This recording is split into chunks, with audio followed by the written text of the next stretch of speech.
다 배설물입니다, 여러분. 이렇게 얘기하고 있는 겁니다. 물론 세상 살아가는데 그게 배설물이라는 얘기가 아니에요. 우리가 구원받는 데 있어서예요. 구원받는 데 있어서. 그거를 여러분 기억해 주시면 돼요. 구원받는 데 있어서 우리들의 자랑이, 우리들의 선행이 그 길을 막는 벽이 되고, 그 자랑이 그 은혜를 못 받게 하는 걸림돌이 된다는 거예요. 여러분, 사람들이 왜 이단에 자꾸 빠지는지 아세요? 제 친구를 제가 계속 지금 전도를 하고 있어요. 20 몇 년직인데 그 친구가 이런 얘기를 해요. 너무 간단하다는 거예요. 너무 간단하대요.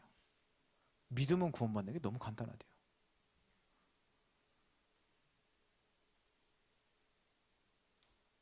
거꾸로인 것 같아요. 네가 못 믿는 거 보니까 어려운 것 같다. 간단하다는 거예요. 근데 이단에 빠진 사람들 보면 어때요? 천국 가는 막 옛날에 그 천국 가는 열쇠 사고 그래요. 3천만 원짜리 사면 뭐 1층에 어디에 살고 뭐 2억짜리 뭐 웃기죠? 근데 그런 사람들이 있었다니까요. 근데 그런 사람들이 다 누구냐면 의사, 뭐 변호사, 뭐 이런 사람들이, 지식인들이에요. 이해가 안 가는 거예요. 근데 그렇게 해서 천국 열쇠 샀는데 그 천국 열쇠가 나중에 밝혀졌죠. 도금한 거라고. 진짜 금도 아니에요.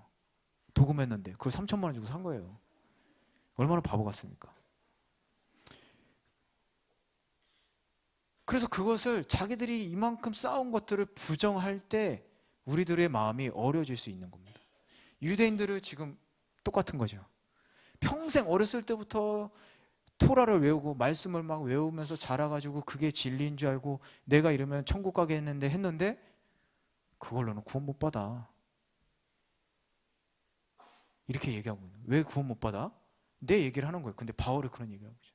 니네가 믿고 있는 그런 것들이 너네보다 뛰어난 내가 정통 히브리인이 얘기를 하는 거죠. 28절, 29절, 30절 읽지 않고 넘어가겠습니다. 그래서 사람이 의롭다 하심을 얻는 것은 율법의 행위에 있지 않고 믿음으로 되기 때문이다. 28절에서 그렇게 얘기하고 있고, 그래서 하나님은 당신의 의가 유대인뿐만 아니라 이방인에게도 유효하다. 29절 이렇게 얘기하고, 그리고 그분은 할례자, 종교적인 사람들 뿐만 아니라 무할례자, 종교가 없는 사람들에게도 믿음 안에 있으면 의롭게 하신다고 30절에 써 있는 겁니다. 그래서 우리가 이룬 최고의 성취들도 우리를 의롭게 할 수도 없다. 그러나 그것을 우리가 깨달았을 때 어때요? 우리의 자랑이 멈추게 된다는 겁니다. 우리의 자랑이 멈추게 된다는 거예요. 그런 자랑을 계속하는 사람들은요, 마치 이런 거예요. 물에 빠지면서 돈다발 딱 들고 있는 거예요. 나 1억 원 있어 막 이러면서 물에 빠져서 있는 거예요. 물에 빠졌는데 나 이러고 있어 자랑하는데 어때요? 점점 빠져 들어가 죽는 거예요. 그런 거라는 거예요. 바울이 얘기하는 거는 자랑할 게 없는 거예요. 살려주세요. 손 딱 펴가지고 살려주세요. 이렇게 해서 나가야지 우리가 진정한 구원을 얻을 수 있다는 겁니다. 그래서 이 얘기는 되게 어려운 부분이기도 하고 또 재밌는 부분인데 4장에서 다시 한번 하겠습니다. 4장에서. 그렇기 때문에 우리가 십자가 밖에는 자랑할 것이 없다라는 거예요. 십자가 밖에는 우리가 자랑할 게 없습니다. 십자가 게. 그래서 제가 한번 말씀드린 적이 있죠. 제가 1대1 할 때도 잠깐 간증했지만 십자가 밖에는 자랑할 게 없다. 저는 별로 안 되는 스펙도 자랑을 안 했어요. 하지만 제가 자랑한 거는 이거였었어요. 올바르게, 성실하게, 착하게, 열심히 살아가는 거.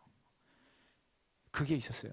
근데 구원받고 그거를 다 떨궈버린 거죠. 하지만 그 구원 안에서, 예수님의 은혜와 사랑 안에서 제가 새로운 열심이 생겼어요. 새로운 열심이 생긴 거예요. 내 열심이 아니라 이 안에서 움직이는 열심으로 살아가게 된 거예요.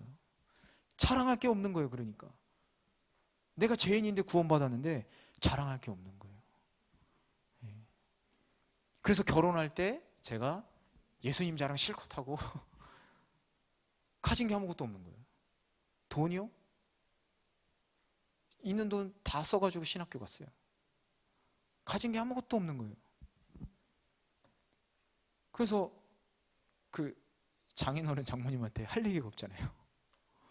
그래서 간증만 계속 한 거예요.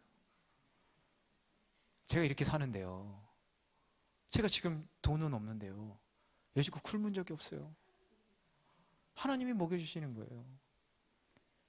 제가 신학교 다니는데 벌어놓은 돈 다 까먹고요. 학비 낼 돈이 없었는데 하나님이 주셨어요.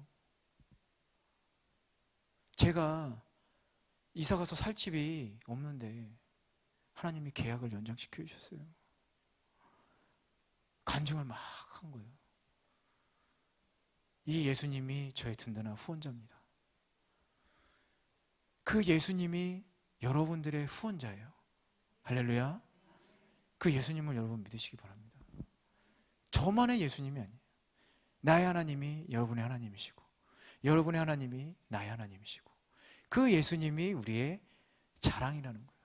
그 십자가의 사랑은 처절하고 가슴 아프고 너무 죄송해서 눈물밖에 안 나지만 그 사랑이 너무 감사하니까 그걸 우리가 자랑할 수 있다는 겁니다. 그 사랑을 우리가 자랑할 때 어떻게 되느냐? 우리가 자랑할 게 없어지는 거예요. 빈손 들고 하나님 앞에 나아갈 수 있게 된다는 겁니다. 그러니까 어때요? 기도가 간절해질 수밖에 없겠죠. 기도하면서 간절하면서 하나님 도와주세요. 왜 안 줘요? 이렇게 하는 사람은 아직 그 사랑을 체험을 못해서 그래요. 그렇기 때문에 시간이 없어서 그냥 간단하게 읽고 마치겠습니다. 자랑이 사라지면서 어때요? 진정한 만족 그리고 자유가 온다라는 겁니다. 첫 번째, 사람들 간의 분열. 아까 얘기했듯이 밖에서의 자랑이 교회 안에서 통하지가 않으니까 불만이 생기는 거예요. 난 이거 해야 되고 내가 가르쳐야 되고 그러는데 그게 안 되니까 불만과 불만이 사라지게 되고 또 분열도 그러니까 어때요? 사라지게 되는 거예요. 그 두 번째 뭐냐? 그럼 불쾌한 사실에 대해서 부정하게 되는 겁니다. 이 계급주의, 어떻게 보면 그런 지위나 그런 것들을 다 어떻게 보면 이제 부정하게 되는 거예요. 진정한 계급을 우리가 얻었기 때문이에요. 그게 뭐냐? 하나님의 천국 백성이라는 거죠. 그리고 세 번째는 뭐냐? 우리가 자랑하는 것이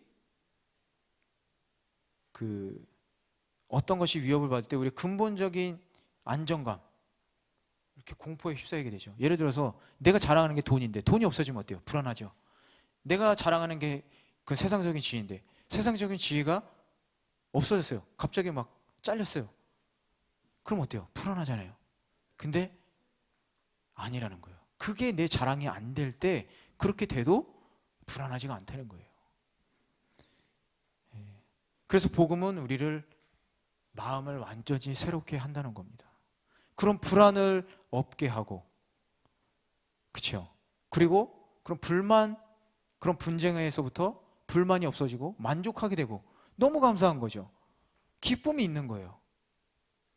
그런 세상에서 얻지 못하는 그런 나의 자랑을 늘려갔을 때의 기쁨이 아니라 이 안에서부터 솟아나는 샘물 같은 그 기쁨이 넘쳐 흐르니까 어때요? 만족하게 된다는 거죠. 삶에서. 그리고 그런 두려움에서부터 자유된다. 그 두 번째입니다. 그리고 근심에서부터도 자유가 되고 계속 근심하는 내일 어떻게 해야 되지? 이걸 성공 못하면 어떻게 될까? 저 사람하고 관계가 안 좋아지면 어떻게 될까? 계속 근심하고 걱정하고 그런 게 아니라는 거예요. 이 얘기를 간단하게 설명드리면 제가 자신 있을 때 저는 사실은 제일 저를 경계합니다. 제가 뭐 예를 들어서 어떤 일을 할 때 그건 뭐 직장 다닐 때는 이제 예수님을 잘 몰랐으니까 자신이 있었어요. 항상 자신이 있었어요. 저는 직장 다닐 때 자신이 있었어요. 신입사원이었는데 한 4년 차 되는 선배인 줄 알더라고요. 뭐 얼굴이 이런 액면이 아니라 대담하게 일을 했어요. 제가 막 현장 가서 막 지시를 막 내리고 막 그랬어요. 그러니까 사람들이 저 감독은 한 4년 차 됐나 보다. 젊은데도 저렇게 잘하네. 그렇게 일을 한 거예요. 근데 제가 하나님을 믿고 나서 어떻게 되냐? 자신감이 있을 때 조심하려고 노력을 해요. 그 자신감은 내 거거든요. 근데 자신감은 없는데 아 어떡하지 하는데 마음이 편안할 때는 그때는 모든 일이 이렇게 그 뭐라 그럴까요? 순풍을 단 배처럼 이렇게 삭삭삭삭 나갈 때가 있어요. 그게 뭐냐면 하나님이 주시는 마음과 내 마음에서 나오는 거하고 차이가 있다는 겁니다. 하나님이 주시는 마음은 평안이에요. 평안인데 나의 부족함은 우리가 잘 아니까 그걸 깨닫지만 그 내가 할 수 없는 일이지만 그 평안함 속에서 해낼 수 있다는 거예요. 능력 주시는 분이 있기 때문에. 근데 자신감을 가지고 하면 그때는 이제 잘 안 되더라고요. 바로 그런 것들을 얘기한 겁니다. 그래서 오늘 3장을 이렇게 해서 마쳤지만 뒷부분을 제가 좀 빨리 나가서 혹시 이해 안 되시면 저한테 개인적으로 여쭤봐 주셔도 괜찮습니다. 그래서 이렇게 마치지만 결론은 뭐냐? 의인은 없나니 하나도 없나니 율법 아래 모두 죄인이고 또 모든 사람들은 하나님의 심판에서 벗어날 수가 없다라는 거예요. 그래서 그 사실을 하나님은 알고 계시기 때문에 율법의 길에서 은혜의 길, 선행의 길에서 믿음의 길, 단 하나의 길을 뚫어주셨다. 그게 바로 오직 믿음으로 말미암아 구원을 받을 수 있다. 예수님을 이 땅에 나타나셨다. 의가 나타났다는 겁니다. 그래서 그 구원을 받는 조건은 뭐냐? 바로 우리가 빈손으로 하나님 앞에 나아갈 때 그것을 얻을 수 있다는 거예요. 오히려 이런 도덕주의자들처럼 뭔가 선행을 한 사람이 아니라 죄인일수록 그거를 얻기 쉽다는 겁니다. 왜냐? 죄인은 자기를 알거든요. 내가 죄인이니까. 그래서 하나님 앞에 나아가기가 쉽다는 겁니다. 그래서 그 하나님의 십자가의 사랑을 믿음으로 우리가 구원받을 때 우리의 자랑이 예수님의 자랑으로 완전히 뒤바뀌는 삶을 살 수 있다는 겁니다. 그래서 여러분들이 혹시 지금 여러분들 안에 자랑이 있다면 그게 예수님의 십자가의 자랑이 되시길 바랍니다. 그래서 그 십자가의 사랑을 세상 사람들에게 자랑하시는 사람들이 되기를 바랍니다. 함께 기도하시겠습니다. 고마우신 하나님 감사합니다. 우리들은 세상의 것을 바라고 또 자랑하면서 살았습니다. 하나님께 감사하고 은혜에 보답하기보다는 하나님께 나의 자랑과 또 자신의 능력에 의지하면서 살았습니다. 그런데 진정한 구원은 나의 자랑으로, 나의 능력으로 받을 수 있는 것이 아니라 나의 선행이 아니라 단지 하나님의 믿음으로 얻을 수 있다는 사실을 오늘 말씀을 통해서 배웠습니다. 하나님 앞에 언제나 겸손하게 우리가 빈손으로 나아가서 주님이 주시는 한량없는 축복을 받을 수 있도록 주님 인도하여 주시옵소서. 감사드립니다. 사랑이 많으신 예수님의 이름으로 기도드렸습니다.